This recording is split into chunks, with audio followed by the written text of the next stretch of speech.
Good morning. Happy Wednesday. Welcome to From the Nosebleeds. Make sure you like, comment, share, and subscribe. I'm Joey Gunnar here today, joined by Jake Shapiro. Jake, how you feeling on this wonderful Wednesday morning?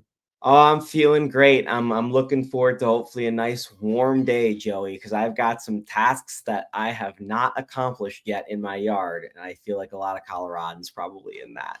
Yeah, no, I'm right there with you. I got some Christmas lights that are just sitting in my garage waiting for a day like this. But luckily, we're here today, and it should be a good day for all that. But the Nuggets have done an incredible job at fighting through adversity, especially to start this season. They have off to their best 23 game start in franchise history, winning 17 and losing 6. What they've been able to do, especially shorthanded, has been incredible to watch so far. They are looking real good right now, Jake.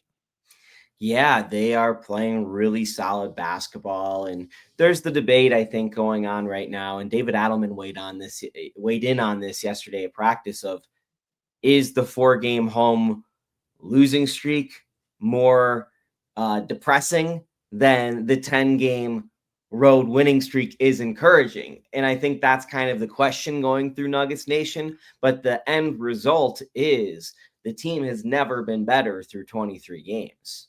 Yeah, and they're doing this short-handed.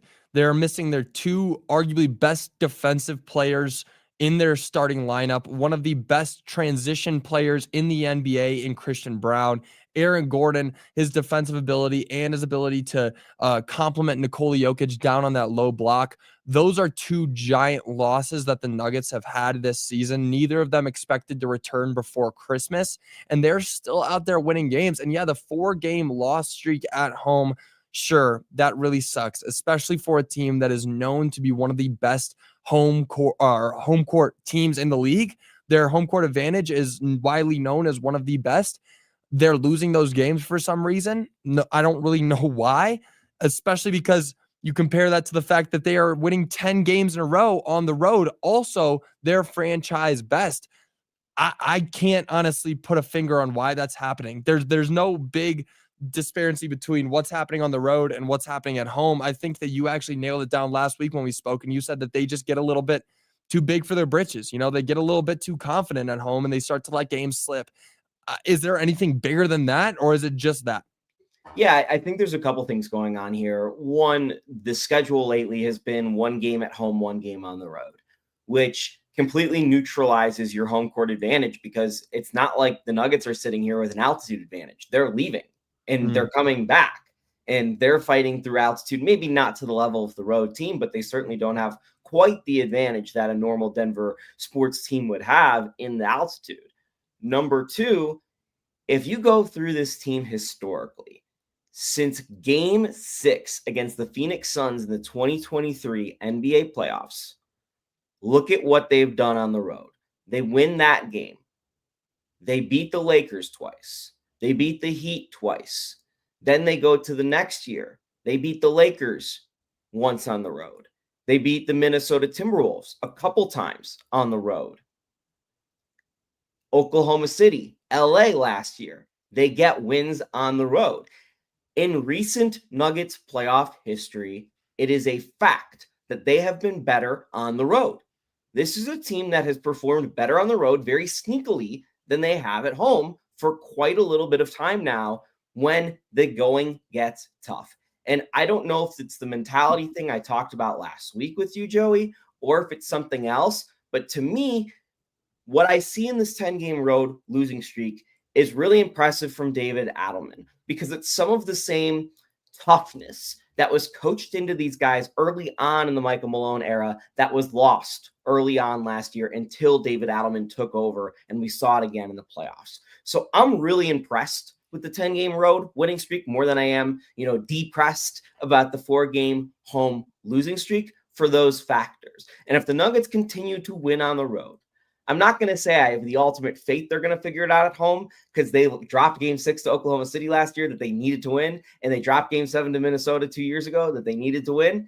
But I think figuring out at home is a little bit easier than having to figure out how to win on the road. 100%. And it's almost like an opposite elevation, advantage. You know how we always talk about teams coming to Denver and they've got to fight through the elevation. It's the complete opposite for the Nuggets, and it's a bonus. They practice out here, they train out here, they play games out here, they live out here, and then they go down to sea level. They play teams like the Clippers, for example, and they have that stamina boosted. You've lived here, and for people who live here in Denver, when you go on vacation somewhere on a beach or whatever it is, and you run a mile, you feel like you can run forever. That's the same kind of thing I feel like they're playing. I don't know about running a mile, Joey. I'm walking to the lawn chair and getting back, but yeah. But hey, it's easier to do that than it is out here. No doubt about it. If I walk to the lawn chair in Breckenridge, I'm huffing. Yeah, you walk to the lawn chair on Breckenridge, it's a mile, but you walk to a cabana down in Mexico, it takes 10 seconds to do the same thing. So that's kind of what they're dealing with on the road. I could assume that a little bit. But with this start that they've had, I mentioned that they've been shorthanded and they're still winning games. That is because Jamal Murray and Nikola Jokic have been performing at their peak levels. And Jokic is Jokic. Let's just push him to the side. We know what he's going to do. He's averaging a 29 point, 11 assists, 12 rebound, triple-double. We know that he's going to continue to improve every time he steps on the court. This guy's a unicorn, a freak of nature, will go down as the greatest basketball player in history. But Jamal Murray, he won his first award in Player of the Week last week for a Western Conference Player of the Week. That's an incredible honor for him. Never happened before in his career. He's having an all-star campaign, and last week was capped by a 52-point explosion against the Indiana Pacers. Those two players are playing higher levels than they've played in most of their careers, and they're doing that when the Nuggets need it most, without two of their starters out on the court. With them, and I'm just kind of teeing it up for the next question here, with them performing so well, when you have your full healthy lineup, how will this team be able to match up against the better teams in this league, like the Oklahoma City Thunder? Better teams, Joey. It's better team. There's one team. The Nuggets are a rocket ship, Joey. I'm going to keep saying this for the rest of the year. I came up with this analogy this week, and I love it. The Nuggets are a rocket ship. They're freaking awesome. They're going to the moon, man. They're awesome. This is a great team. Unfortunately, they're chasing a comet. Like, that is the unfortunate situation here, is the Oklahoma City Thunder are unbelievable. I think they're 23-1 or something. They're 22-1, 23-1. Thing about them, Joey, too. We're talking about AGCV hurt. Big deal. Really big deal for the Nuggets. And they're still 17-6. The Thunder have yet to play a single game with their entire top 7 available. That's pretty concerning that they're still about to get better. That's a little scary. Yeah, but I will tell you this. For Nuggets fans, there's one piece of encouragement in all of this. The Nuggets starting 5 outplayed the Oklahoma City Thunder in the 7-game series by net rating last year. And right now, the best 5-man lineup that's played over 300 possessions together is the Denver Nuggets starting 5 featuring Aaron Gordon and Christian Braun. Best one in the NBA. Granted, Oklahoma City has not had Jalen Williams for much of the season to put that one up there, so we'll see. But as of now, it is a true statement still to say the Nuggets starting 5 could beat the Thunder. And we've obviously seen huge improvements from the bench. I'm not counting the Nuggets out. Like, let's make that clear. I'm not counting the Nuggets out. But the Nuggets might be the only team in the league that has a shot at beating these guys. And it ain't going to be easy. No, it's not going to be easy. And they had it. They had it in their hand last year in Game 7. They were up by 10.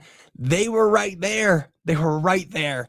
And that is something that cannot be overlooked, especially you got to look at the fact that the Nuggets were never expected to make it past the Thunder. They were underdogs against the Clippers in that series. The Nuggets were expected to lose that Clippers series. Now, they brought it to Game 7. David Adelman at that point had more Game 7 wins than the Thunder head coach. I'm blanking on his name. And Mark Dagnall. Joey, Mark he won Dagnall, the Thunder series with 10 games coached in his career. Yeah. And he won a Game 7 against a team that he was expected to lose against. And then he brought the best team in the league by a mile, the miles ahead favorite to win the NBA championship. And of course, they ended up doing it. He brought them to a Game 7, and in that Game 7 held a 10-point lead. This is not I like the spaceship chasing the comet, but it's a spaceship and there's an asteroid about to hit this spaceship. They just got to move out of the way. They got to get right past that asteroid and they're right there going to the moon. I like that. I like that analogy a lot, but I don't want to say that the Thunder are miles and miles ahead of the Nuggets because it's neck and neck. It is right there. Yeah, I don't know. We're going to see in the standings, Joey. Like the Nuggets, they're on pace for 61 wins, which would be by 3 wins, the most in franchise history.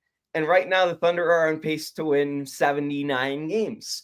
And that's a different ballpark. That we're talking about the best team in the NBA on a yearly basis versus the greatest team in the history of the league.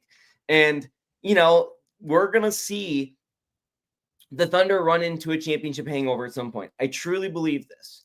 The Denver Nuggets had the best season they've ever had in franchise history the year after they won the title, 57 wins. And we all saw how tired and fatigued they looked in the playoffs. Now, the difference is with this Oklahoma City Thunder team is they're just spawning dudes off the bench. AJ Mitchell, who no one in Denver even knows about because he didn't even play against the Nuggets last year, is scoring 17 points a game for the Thunder. He is fantastic. He might be a borderline all-star. And they're just spawning him. Like they created him out of nowhere, like legitimately. And they've got Jalen Williams still, who I think needs to come up a level. They've got Chet Holmgren, who I think is going up a level as well. Kason Wallace, who started to really make some noise in the second half of last season. He's a guy that's going to come off the bench and really be, a factor. So they've got all these guys, and all of what I'm saying is, unlike the Nuggets, they've got a bunch of guys who didn't play a ton and weren't relied upon a ton last year that now can be this year. So whenever the main guys are having a championship hangover moment, those secondary guys come in like a wave and refresh the situation. The thing is, no team for the NBA reigning champions, going back to the Steph Curry, Kevin Durant Warriors, has gotten past the second round. Not Boston, not Golden State that other time, not Denver, not Milwaukee, not Los Angeles. So it has been proven really, really hard to play 190, 200 plus basketball games over the course of 2 straight seasons. Yeah. 2 things I want to hit on. First of all, you're talking about how deep the Thunder are. They might have a lottery pick next season just to, fear monger a little bit. Joey, they might not a lottery pick. They might have the top 3 pick in the draft where there's 3 generational players, and they actually have 3 lottery picks right now. Just take a second and breathe in the air. Understand how terrifying that is. The Thunder, we were making fun of them when they I was making fun of them when they traded Paul George for Shai Gilgeous-Alexander and like 20 first-round picks for 7th graders at the time. I was on that train where I was like, wow, the Thunder are going to be really good when they're drafting 6th graders. The 6th graders have grown up. They are in the league, and they are good, and they are lottery picks, and they are top 3 picks, and the Thunder made the trade of the century because of that, but I'm not here to gas them up. The Nuggets, yes, they are not going to be able to catch up to the Thunder in the regular season. But the Nuggets don't focus. They've never been a team that's focused on winning games in the regular season. They kind of were after that championship run, and you saw how gassed out they were. Exactly what you just said. But the Nuggets are perennial playoff risers. Jamal Murray is a playoff riser to a T. If you could describe him as anything, describe him as that. Nikola Jokic amplifies his game in the playoffs. Christian Brown is a better playoff performer. We saw what Bruce Brown did last time he was in the Nuggets in the playoffs. Once they step into a playoff setting where they're playing one team for 7 games max, they play at their best level. I know that the Thunder are incredible in the regular season, and they're likely going to win 75 plus games this year in the regular season. But that doesn't really scare me once you get in the playoffs, especially if they have the number 1 seed and the Nuggets have the number 2 on a completely different side of the bracket. Then I'm going to be like, okay, you got a couple games where you're going to wear out the Thunder and the Nuggets can cruise to that Western Conference Finals, hopefully, knock on wood. And then you have a real shot at going up against the Thunder, running it back with a healthy lineup, plus the added depth that you've created in this offseason. I've got the Nuggets winning that series no matter what. I love the energy. I still have my June clear. Like to be honest, like my June is clear. I've been saying this since the Nuggets had their offseason. The Denver Nuggets are a lot closer to the Los Angeles Lakers and Houston Rockets than they are the Oklahoma City Thunder, at least for now. And Joey, we're going to get Christian Brown and Aaron Gordon back here in Denver in a little bit, and it's going to change the picture. But what I'm seeing right now is a team heavily heavily reliant on Nikola Jokic and Jamal Murray, and that's okay. Those two guys are awesome, but they need to be diversified a little bit. And again, this will change when we get those two guys back. We'll see the full picture again. Last year in Game 7 against the Oklahoma City Thunder, there were two guys in the Denver Nuggets who were guarded by the Oklahoma City Thunder. It was Jokic and Murray. No other guy was on the floor. It was even considered. They just let him shoot. They let him do whatever they want. And Christian Brown wore himself out. Michael Porter Jr. was hurt. Aaron Gordon was hurt. And that was the end of the story. And Russell Westbrook came in and just was Russell Westbrook. So that was the story. So we need to see the supporting cast fully in action and be better. And that's what's going to beat the Thunder when we get there. For now, Jamal Murray is beating teams left and right in the NBA with, his all-time partner in Nikola Jokic. But, Joey, the thing about Jamal Murray is he's averaging 25 points per game. And he's also throwing 6.8 assists per game. That is the 16th best scorer and the 11th best assist guy in the league. And you're telling me he's a playoff riser? Exactly. I mean, has Jamal Murray not been a playoff riser? Is he not? No, you're completely right. But I'm trying to wrap, because Jamal Murray in his career has been about 21 points. In the playoffs, he's been about 24, 25 points. You're telling me I didn't even consider this until this moment. Jamal might get 27, 28 a game in the playoffs? Is that possible? It is. I guess it is. But now, here's the thing is that this has been his best start to a season in his career. So those numbers could dwindle a little bit, but that is what we're seeing Jamal do right now is what we see him do in the playoffs. And yes, he's a playoff riser. So I'm not going to count out the fact that we could see Jamal average 28, 29 and 7 or 8 assists in the playoffs.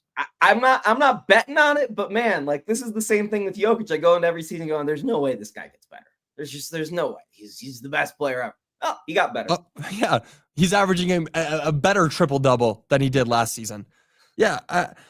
And we've talked a lot about the Thunder, and I want to ask this. Is there any other team, and I know there's nobody really in the West, maybe the Rockets, in the East even, that the Nuggets should be looking at like, okay, you want to win a championship, you got to run through these guys?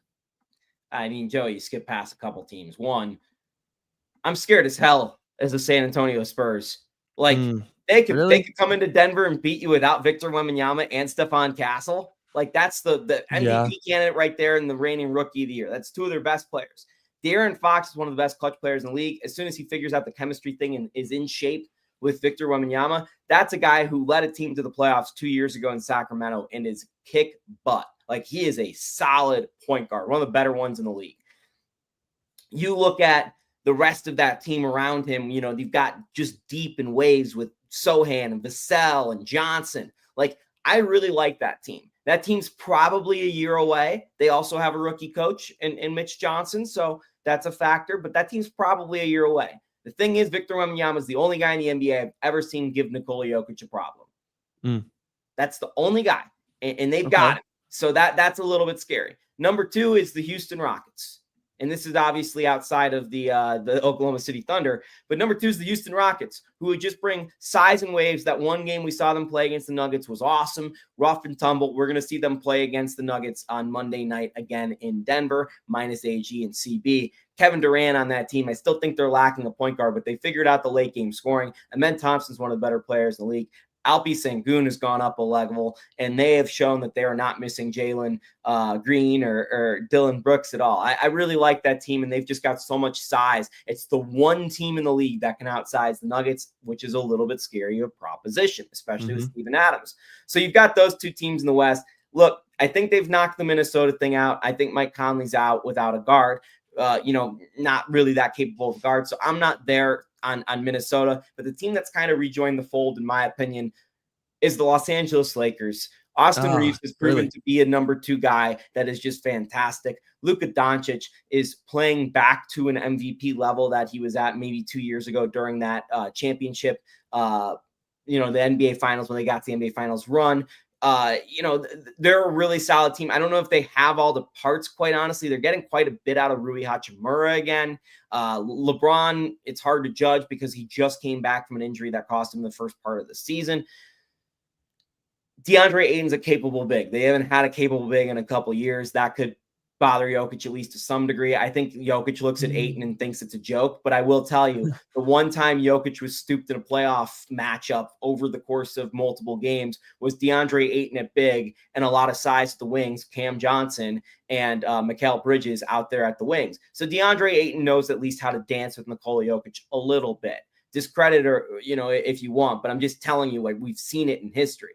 So those are the teams in the West, Joey. It's a lot of teams, actually. And I don't think Detroit's there in the East. They've been fantastic to start the season. Cade Cunningham is a problem. And Detroit might just be the best team in the East. But I think the team for me in the East, and this is not the New York Knicks, who I think have the best starting five. I really like them, and Karl-Anthony Towns. I think the Knicks are going to come out of the East. But am I worried about? You think the Knicks come out of the East, but are you okay? Yeah. I'm not worried about them for the Nuggets. The team I'm worried about for the Nuggets is a team that's actually struggling a little bit right now, and that's the Cleveland Cavaliers. I was wondering if you were going to mention the Cavs with their two bigs, Jared Allen and Evan Mobley. They've got size.